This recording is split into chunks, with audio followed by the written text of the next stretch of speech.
Okay, thank you so much. So yeah, my name is Cathy. I'm very happy to be talking to you today about interview skills. Can you guys hear me okay? Yeah, okay, perfect. So I thought we'd start with a little bit of an icebreaker. And also for me to get a bit of an idea of how much experience is in the room. So I was going to ask you first, how many interviews have you guys had? So roughly, has anybody had less than 5? 0 to 5 interviews? Yeah? How about up to 10? 5 to 10 interviews? Yeah? Okay, 10 to 15? Okay, and more than 15? Okay, so there's some experts in the room as well. Maybe you guys can go up and share some tips with us as well as we go through it. And then the second icebreaker I was just going to quickly ask is, how do you guys feel about interviews? So most people I work with are really quite nervous around interviews and don't feel very confident. So, you know, when I've asked this in the past, most people are around this end of the scale rather than the other side. But again, just for me to get a little bit of an idea of how people are feeling about this, would people say that they're mostly pretty nervous? Anybody in the middle? Anybody really confident about interviews? Okay, so hopefully we'll be working a little bit today about building up that confidence and starting to maybe even enjoy interviews. I remember I used to work in a university with students and I asked this question before and one guy's like, yeah, I really love interviews. So maybe we'll be getting to that stage of maybe actually looking forward to these and starting to enjoy them. Do I have to point at this? Okay, so just a little bit about what we're going to cover today. So I'm going to talk about the 3 Ps of interview success. So this is how I work with clients when they have an interview coming up, okay? It's a little bit cheesy, but it's easy to remember. So the first P is around predicting interview questions, okay? So having an idea of what you're going to be asked when you walk into that interview room. The second P is preparing what you're going to say, okay? So spending the time to actually think through how you're going to answer these interview questions. And the final P is practicing it, okay? So ideally, the first time you talk through your interview question is not going to be in the actual interview itself, but you're going to have gotten pretty comfortable with some of these topics beforehand. And then finally, we'll talk a little bit about interview nerves. Again, it comes up in pretty much every interview coaching session I do with clients. So we're going to be talking about some techniques for dealing with interview nerves. Okay, so again, anybody have any ideas about this first P? So anybody have any suggestions about how you might predict interview questions coming up? Okay, maybe I'll get you interacting a little bit more as we go through it. But the main way I always start with is the job description, okay? So when you have an interview coming up, make sure you're saving the job description so you can help yourself prepare for the interview. They usually have a list of skills that they're looking for and a list of experiences that they're looking for. I always start here, okay? Every single skill that they say that they're looking for, I'll underline and I'll write out a question saying, tell me about a time when you demonstrated this skill, okay? It's a really basic place to start. Has anybody used ChatGPT before? Anybody know what it is? This AI tool that can help with everything. Well, it can also help with predicting interview questions, okay? So you can go onto ChatGPT, set up a free account. You can feed it in a job description, right? So copy and paste. And you can say, hey, ChatGPT, can you come up with 10 likely interview questions based on this job description, okay? I have a demo, but I think I'll skip over it. But basically, I put in a job description earlier this week for an SNA role, okay? And I'd sat down beforehand and I'd gone through my skills and I'd come up with my list of anticipated questions. I gave the job description to ChatGPT and it came up with the exact same list of questions. So I was like, my job here is done. Now, it does work a little bit better for the more simple job descriptions that are laid out very kind of simply. So it works better for, I'd say, more simple job descriptions. So if it's a little bit more complex, you might want to spend some time going through the job description yourself and thinking about likely questions. Another good place is just a web search. Okay, so has anybody heard of Glassdoor? Yeah, a couple of nods, a couple of shakes. So Glassdoor is a website. Again, it's got a reservoir of information up there on different companies.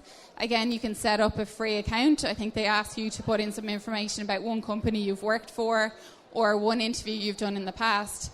And that gives you the ability to search through all the information that other people have posted up there.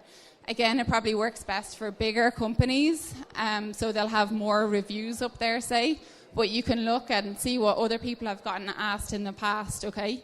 So this is for Goldman Sachs, for example. And you can see when I did this screenshot, there was 2.9, so 2,900 reviews of interviews in the past where people had posted what interview questions they had gotten from that HR team in the past, okay? And this person says, all of the questions I got I'd seen here before. So again, a really good place to go to predict what interview questions are likely to come up at your interview.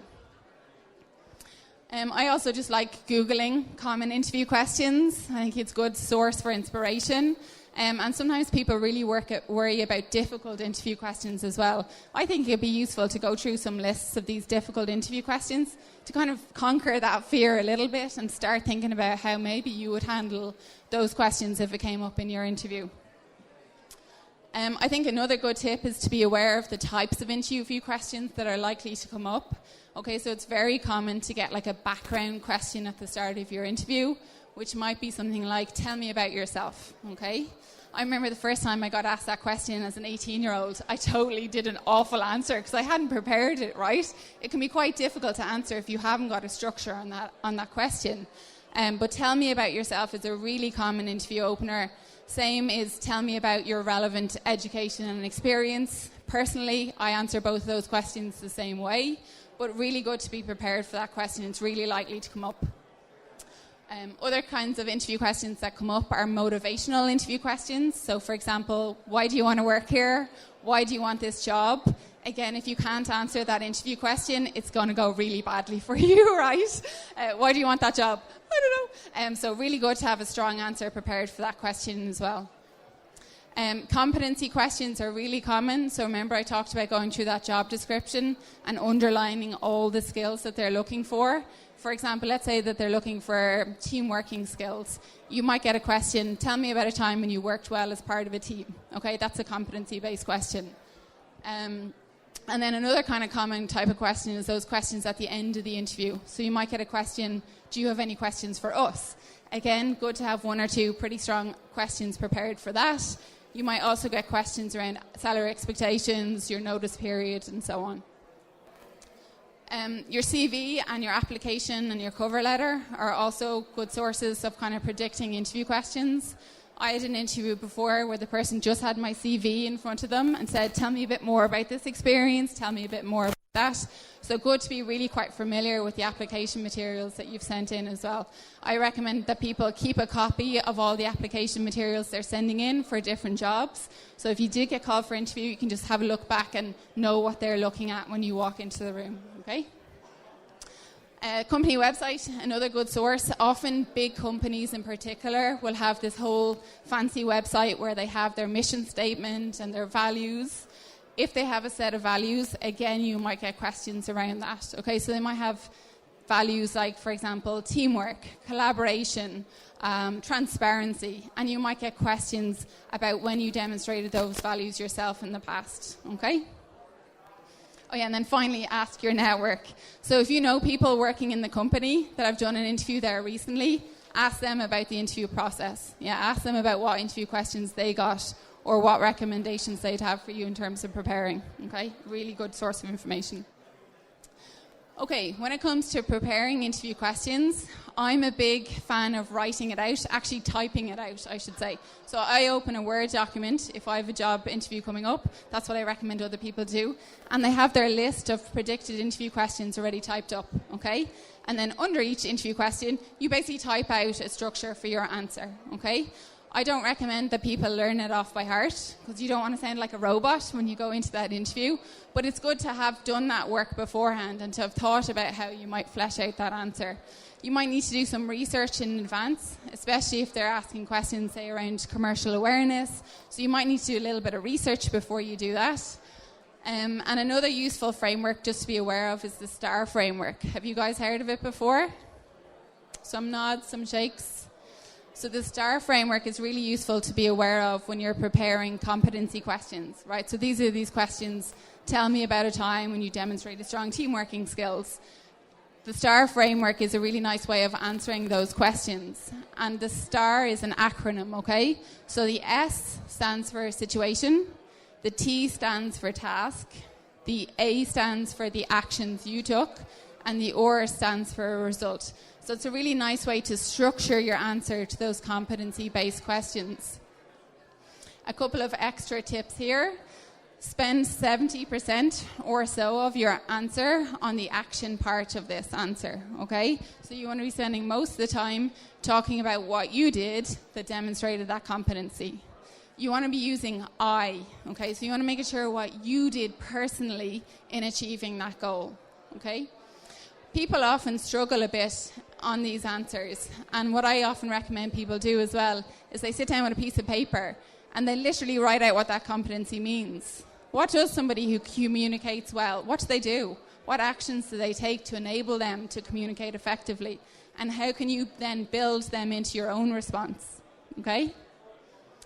There's a brief example here. I'm not going to read through it all, but I'm just going to give you guys a minute or two to look through it. Again, just to kind of demonstrate that STAR framework. This is a bit of a short answer because I could fit it onto a slide, so you might want to expand a bit more, particularly in the action section. But here's just a really quick example.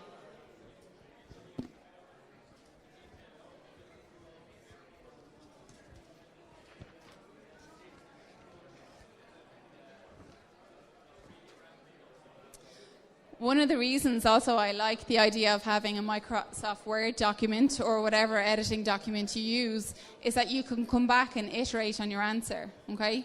The first time you type up an answer is probably not going to be the best answer that you're ever going to do, so do come back to it and work on it. And also, if you have a Word document, the really nice thing is that if you have another interview, right, you're not starting from scratch. You already have done a lot of the preparation, particularly around the questions like tell me about yourself or give me an example of a time when you used good team working skills. So you're kind of, you're saving yourself a little bit of time and effort there. When it comes to kind of remembering your answers then as well, so if you've written out this really long answer, that can be difficult for people to remember sometimes. So then I often recommend that people kind of make it into bullet points at that stage. And I think people are really good at remembering 3 things. So if you structure your things into groups of 3, so let's say you've got the introduction to your answer, and then you've got the main part where you go into 3 subsections, say there, and then you're coming back to your result. That's a really easy way for you to remember a framework for your answer going into an interview. And again, it puts you at a bit of ease because you're like, okay, I just have to remember 3 things here. I can do that, right? So that's another thing that I often talk to people about is that kind of the structures of 3. Okay, and then the final P is around practicing, okay? I talk to people, again, who are often very nervous about interviews. And I think part of it is because it's something we don't do very often, right? Some people here had done more than 20 interviews. Some people had done less than 5. But even if you've done 20, really, it's not that many times to have learned this or practiced this skill of talking about yourself and your experience in a certain way. So I think practicing interview skills, like any other skills, is a good way of getting better at them, okay? And there's lots of different ways you can practice interview skills. So one is with a career advisor like me. So I work with people, obviously, helping them prepare for interviews. And the main bit of what we do during those sessions is doing a mock interview, right? So I'll ask them interview questions. They'll have prepared them beforehand. I give them feedback on it. If you're studying, so if you're in university or a different education institution, you might have access to careers advisors who you can go to and they'll do the same thing for you for free, okay? So for example, when I was in university, I went to my careers advisor and they would have done interview practice sessions with me. Friends and family are also a good source of people who can just sit there and ask you interview questions and give you an opportunity of reading through them. My poor husband has done so many mock interviews with me at this stage, but it is really helpful because, again, you're getting practice at going through these interview skills, getting comfortable talking through your background and your experience in a way that you feel comfortable with. There's some interview simulators out there as well. I can't think of any off the top of my head right now because I'm under pressure. But there are some AI-based ones, basically, where they can ask you interview questions and you record yourself back on video, okay? They'll give you a little bit of feedback sometimes. They sometimes tell you things about the speed of your speech, whether you're kind of upbeat. So they'll give you little bits of feedback on it. But really, I think the value is practicing doing it, right, and watching yourself back. That's where I think a lot of the value is in those. And then, finally, you can sit in front of the mirror, right? You can sit in a dark room and talk through these things to yourself.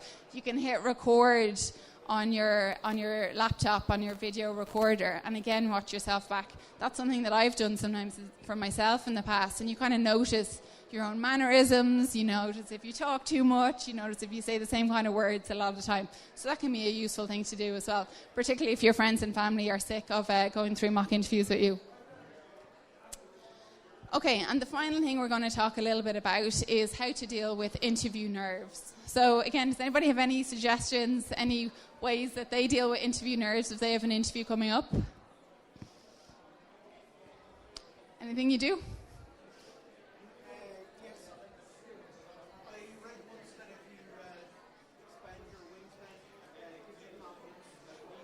Yeah, power posing. So this Amy Cuddy has this really famous TED Talk. Has anybody heard about it? So she's this psychologist based in the US, and she did a study, right, where she got people to stand like this, right? There you go. For about 90 seconds or 2 minutes before they did like a simulated interview. And then they got people to give feedback on their interview performance. And basically the people who had taken up lots of space beforehand were judged as being more confident and doing a better interview. So yeah, power posing is definitely one of them. I have a list of ones here I'm going to go through as well. Now, this is going to be a bit overwhelming. I don't recommend somebody does all of these things, right? Cherry pick them. Think about what will work for you. Try different things different times. See what works. Okay, so the first thing I have up here is positive psychology. So positive psychology is something I came across in the last couple of years, and I think it's transformative. Okay, so it's this whole idea of kind of reframing how you're thinking about a situation into a way that's going to support you better through it, okay? So again, I work with people all the time who have interviews coming up, and they're often really anxious. And I say, okay, what's going on? What are you thinking about? What are you telling yourself about this interview? And that's always the starting point around the reframing, okay? So I get them to tell me what their worries are, and we talk through that, okay? And then we think about how we can reframe that in a way that's helpful for them, okay? So often people might say something like, oh, I'm so worried, I'm going to just panic and go blank. And we say, okay, well, let's figure out what we do if that happens, right? So we have an action plan for dealing with that, and then we don't have to worry about it anymore, okay? That's one way, for example, of reframing your thought process. Or sometimes people are like, oh my God, like, I don't know, I'm so worried they're going to be judging me and I hate selling myself. And we talk through that. And I say, well, it's not really selling yourself, right? You're going to go in and authentically talk about your experience and your background in a way that feels genuine for you, right? So you're not saying that you have to go in and sell yourself. You're just going in to talk about your experience and your background. Have a bit of a chat, get to know them. Yeah, so again, it's just a little bit of reframing that can help how you think about how you approach that interview, and you can better support yourself through it. I have this TED Talk reference as well, this Sean Acker one. So now you've got two TED Talks to watch when you go home. One's the Amy Cuddy one about her power posing, and the second one is this Sean Acker one. It's actually really funny as well, right? So it's a really well spent 20 minutes. But he talks about the power of happiness, right? And that's a little bit around that kind of reframing as well. Like if you can put yourself in a position where you feel kind of happy and confident going into that interview, you're going to do a much better interview, okay? And again, I think that comes back to thinking about your thought process and reframing your thought process in a way that supports yourself. The second thing I have here is the predicting, preparing, and practicing. So if you follow this 3P approach, right, that gives confidence, right? You're like, I've prepared really well for this interview. I'm putting my best foot forward. And I think there's confidence in that. Again, this kind of talks to this bit about people panicking. What if I go blank? What if I just don't know what to say? Again, you can ask them to repeat the question, right? You can take a sip of water. You can say, actually, can I just take a minute to think about that? Okay? So there's ways of buying yourself time in the interview and waiting till you feel kind of calm and confident again, and then you can kind of pick it up again. And I like that because often people feel, yeah, I can take a bit of control in the interview. It's not something that's happening to me. It's a process I'm part of, okay? And often people just knowing that they can ask someone to repeat the question or can they take a few minutes to think about it makes them feel much better going into that conversation. Again, I think often people, if I tell them, you might not want to work for this company, right? You're also going in to learn more about them. Again, it's that whole change in mindset that this is a process that you're part of. It's not something that they're not just judging you, right? But you're also thinking about whether that's an organisation that you'd want to work for. And again, I think that gives a bit of confidence in that you're going in to learn about them as well, and that they're a little bit maybe under pressure in that interview situation also. Recognising stress can help. Again, right, so there's so many things here. I don't expect anybody to go home and remember all these. Pick one or two and say, actually, you know what, I think maybe that will work for me.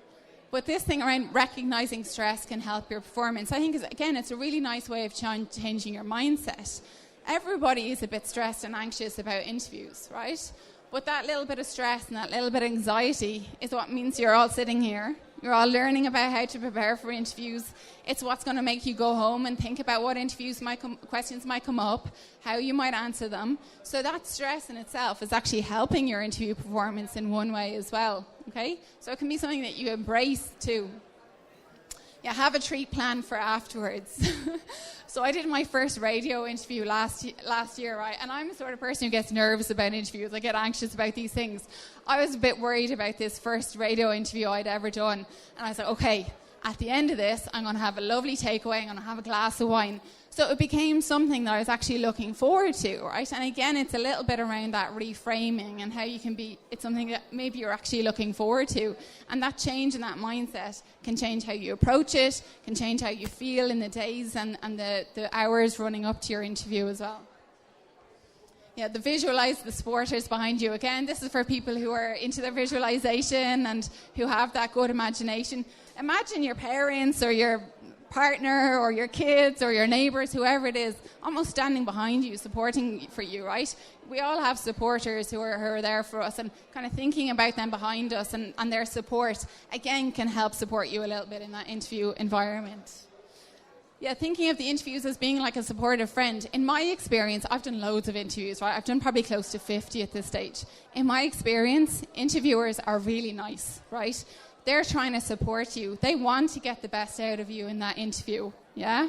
They don't want to be sitting there for half an hour or an hour for you not to do well, right? They really want you to do well, and they're trying to create a situation where you can do your best. If you're going into that interview expecting that and thinking the best of them as well, again, it takes some of that pressure off, right? Whereas if you're going in going, oh my God, these people are going to judge me and it's going to be awful and they're going to try and catch me out, that's a really difficult way to go into an interview, right? Whereas if you go in and think, these people are like my aunt or like my neighbour, they're supporting me, they want me to do well. It's a nicer way to go into that environment. Yeah, this is the TED Talk that we talked about, so we cover that one. It's one interview, yeah. Again, I have lots of people who really build themselves up. They're like, oh my God, this is the perfect job. I really, really, really want this. Oh my God, if I don't get this job, there's nothing else. Again, it's not a good way to go into an interview, right? It's a bit about that reframing, being a bit more realistic. There are other jobs. There will be other opportunities. Taking that pressure off yourself, you're going to create an environment where you're likely to do better, okay? Yeah, arrive in plenty of time, okay? This is like interviews 101. Get there, find a cafe, have a cup of peppermint tea beforehand or whatever it is that makes you feel good. So you're going to be a bit more relaxed and you're not going to be rushing in and in a bit of a panic going into the interview. And then finally, smiling, and remember to breathe. So again, there's this research that shows that if you smile, that releases happy endorphins. So again, you're putting yourself, even if you really don't feel like it, right, force those corners of your lips up, because you're going to be making yourself feel better. You're going to be coming across as a kind of open and genuine person. And again, you're putting yourself in a position to do well. Okay? Anybody have any questions? I ran through that pretty quickly, didn't I? I am going to be in the career clinic down the back, so if anybody has any questions, I'll be here for a few minutes, if that's okay, or otherwise you can come to the career clinic and myself and some other coaches are down there. Thank you for your time.